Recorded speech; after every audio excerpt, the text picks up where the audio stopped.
40,000 have died in Gaza, almost all on live television. This is shocking.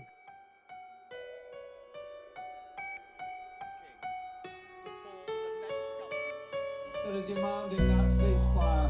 And if I may say, will search for peace, not war.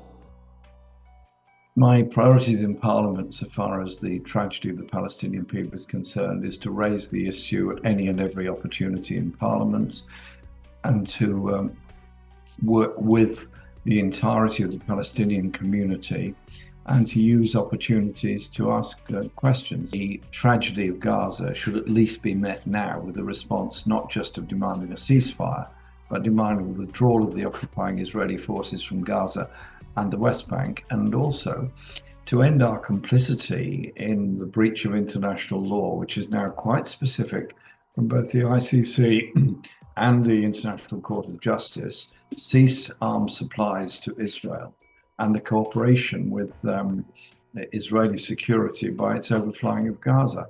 Firm to the House that we are overturning the suspension of UNRWA funding. Resuming funding for UNRWA is a very good thing, and I welcome that. And also that they were forced to use the language of a ceasefire, which is not something they've used before. So that I welcome. In the past, they were using things like humanitarian pause. But to me, the fundamental issue is the question of the armaments that Israel has, which prevent the aid getting through and are killing so many Palestinian people in Gaza. And I know it's very uncomfortable for some people, but to realize that this country, the UK, is supplying arms which are being used to kill wholly innocent Palestinian people.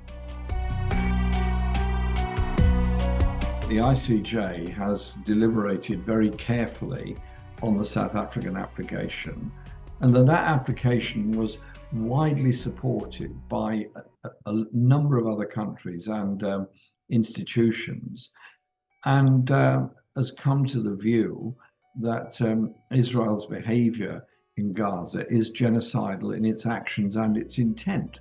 Well, that is a very, very serious judgment to come to.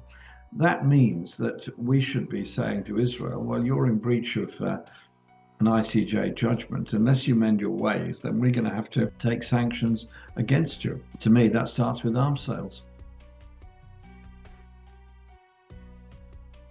That war to be over tomorrow requires a ceasefire, requires an end to the arms supplies, and crucially requires a withdrawal of Israeli occupying forces and the settlements from the West Bank.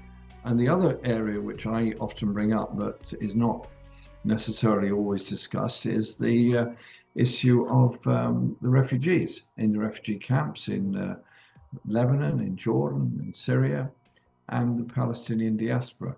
Under UN Security Council 242, they have a right of return.